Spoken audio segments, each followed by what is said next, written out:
Welcome to Alok English classes. आज soldiers का हम लोग डे 4 पढ़ेंगे और इसमें हम लोग समरी को जानेंगे। और ये समरी जो है एग्ज़ाम्स में 2023 के लिए बहुत ही ज़्यादा इम्पोर्टेंट्स है।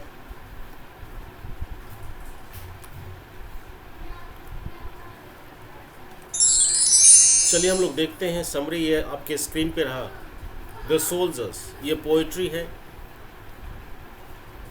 जैसे कि सोल्जर्स का मतलब क्या होता है, सैनिक होता है। The soldier is a beautiful patriotic poem composed by Rupert Brooke. The soldier जो है एक सुंदर देशभक्ति से भरी कविता है, एक देशभक्ति गीत है, रूपर्ट ब्रूक के द्वारा लिखा गया। यानी कि रूपर्ट ब्रूक ने एक देश से भक्ति सुंदर कविता लिखी है जिसका नाम क्या है, soldier. It is a nice poem of 14 lines which is sonnet.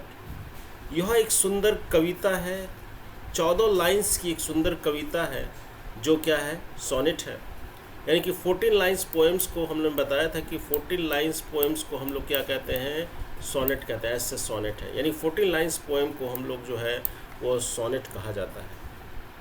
In this poem, इस कविता में, द पोएट माने लेखक expresses his patriotism and emotion as a soldiers.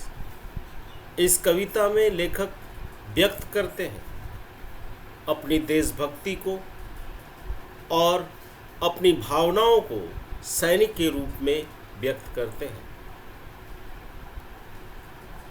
हम इस पैराग्राफ का हम लोग हिंदी एक बार फिर से जान लें। सोल्जर जो है एक सुंदर देशभक्ति कविता है, रूपर्ट ब्रूक के द्वारा लिखा गया है। यह 14 लाइन्स की कविता है, 14 पंक्ति की कविता है जो सोनेट है। इस कविता में लेखक जो है अपनी देशभक्ति और अपनी इमोशंस को, अपनी भावनाओं को सैनिक के रूप में व्यक्त करते हैं। पैराग्राफ चेंज करके है, the poet wishes that his dead body should be cremated in his motherland England if he dies in war. बहुत अच्छा लाइन्स है। कवि इच्छा जताते हैं, क्या इच्छा जताते हैं? कवि इच्छा जताते हैं कि उसका जो मृत शरीर, हिज डेड बॉडी, उसका जो मृत शरीर को उनके जो है मदरलैंड इंग्लैंड में ही दफनाया जाए।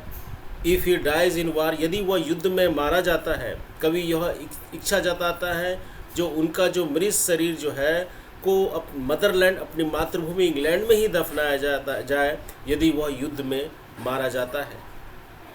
He loves England more than his own life. वह इंग्लैंड को, जो अपने देश, उसका जो देश इंग्लैंड है, वह इंग्लैंड को अपने जीवन से भी ज़्यादा प्यार करता है।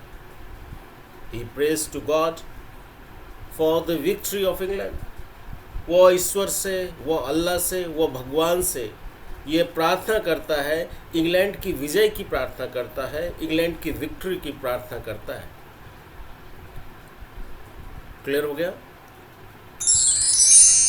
अब इसी के साथ में है, पैराग्राफ चेंज नहीं करना है। His mind is full of patriotic thoughts.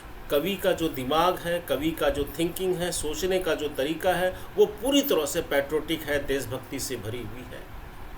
ही विशेष, वह इच्छा जताते हैं कि that water should flow his enemy.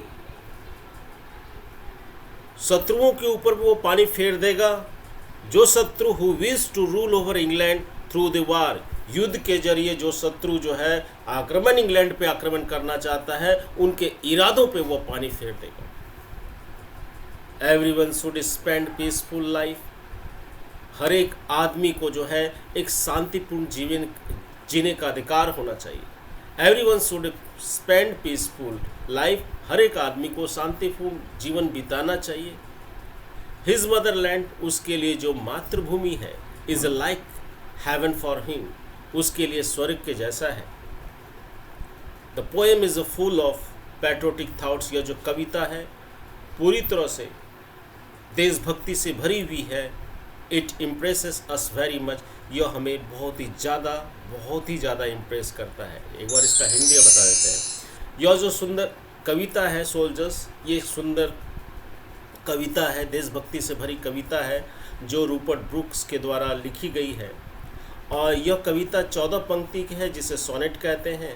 इस कविता में लेखक जो है अपनी देशभक्ति और भावनाओं को, अपनी इमोशंस को सैनिक के रूप में व्यक्त करते हैं। लेखक इच्छा जताते हैं कि उसके मृत शरीर को उसकी अपनी मातृभूमि इंग्लैंड में दफनाया जाए, क्रिमेटेड किया जाए यदि वह युद्ध में मारा जाता है। और ये भी बोलते हैं लेखक, यदि वह इंग्लैंड को अपने जीवन से भी ज़्यादा प्यार करते हैं, वो भगवान से प्रार्थना करते हैं इंग्लैंड के विजय के लिए, इंग्लैंड की विक्ट्री के लिए। उसकी जो दिमाग है पूरी तरह से पैट्रियोटिक थाट से भरी है, देशभक्ति से भरी हुई है। वह इच्छा जताते हैं कि जो भी शत्रु युद्ध के जरिए इंग्लैंड पे हावी होना चाहता है वह उसके इरादों को पानी फेर देगा। हर एक आदमी को एक शांतिपूर्ण जीवन जीने का अधिकार होना चाहिए। उसके लिए जो मातृभूमि जो है उसके लिए स्वर्ग के जैसा है।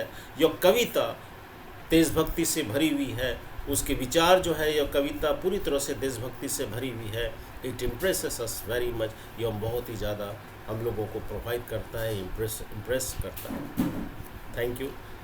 और मेरा सारे विद्यार्थियों से जो भी मेरे चैनल्स को लाइक कर रहे हैं, सब्सक्राइब कर रहे हैं, इसके लिए मैं बहुत थैंक्स बोलना चाहूँगा। और जिस किसी भी स्टूडेंट ने मेरे चैनल्स को सब्सक्राइब नहीं किया है, लाइक नहीं किया है, प्लीज़ आज अपना मोबाइल्स उठाएं और आज ही उस चैनल्स को सब्सक्राइब करें और लाइक करें। Thank you very much.